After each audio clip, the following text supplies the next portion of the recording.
Ritengo doveroso iniziare la seduta dedicando il nostro pensiero commosso al consigliere Claudio Senigallia.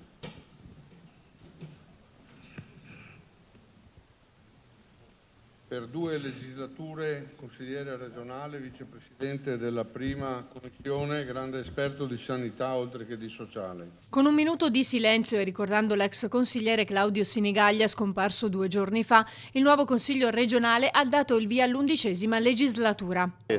Finalmente si parte, nel giro di qualche giorno presenterò la giunta e dopodiché ci sarà la seduta, quella ufficiale, con la presentazione del programma di governo per i prossimi 5 anni da parte mia e della maggioranza. In attesa di conoscere la nuova giunta, il Consiglio ha riconfermato Roberto Ciambetti presidente, anche se Fratelli d'Italia ha lasciato schede bianche. Presenti 51, votanti 51,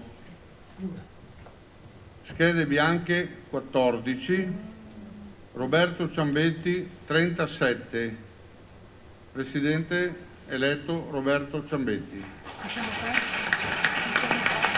Secondo mandato? Sì, secondo mandato, mi pare ci fosse un precedente, Marchetti, non è usuale, sicuramente è una squadra che continua un lavoro già intrapreso, l'ho detto, io mi auguro che il prossimo Consiglio debba impegnarsi fortemente sull'autonomia, su leggi attuative di quelle deleghe che abbiamo già chiesto nel novembre del 2017 con una legge fatta in tempi record. Ci auguriamo che, appunto, finite campagne elettorali, finite momenti di contrapposizione politica, si lavori per il bene del Paese e noi lavoreremo per il bene del Veneto. La parola d'ordine di questa legislatura è autonomia.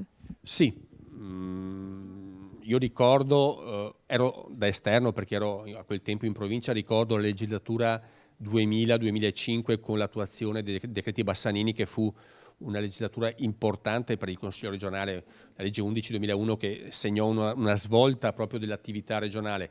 Secondo me le condizioni per far sì che il Consiglio si debba interessare di deleghe nuove, di iniziative nuove, ci sono tutte. L'Assemblea legislativa regionale veneta ha poi eletto i 2 vicepresidenti, Nicola Finco con 36 voti e Francesca Zottis con 9. Eletti infine i 2 consiglieri segretari, Alessandra Sponda con 33 voti, Erika Baldin con 13. Per la prima volta nella storia del Consiglio regionale veneto, 3 donne entrano nell'ufficio di presidenza. È un bel segnale, sì, e peraltro abbiamo nominato in ufficio di presidenza, da quel che mi risulta, Alessandra Sponda, che è la consigliera più giovane, per cui è un bel segnale anche per i ragazzi. È la consigliera più giovane e direi che volevamo dare anche questo segno, siamo riusciti a darlo.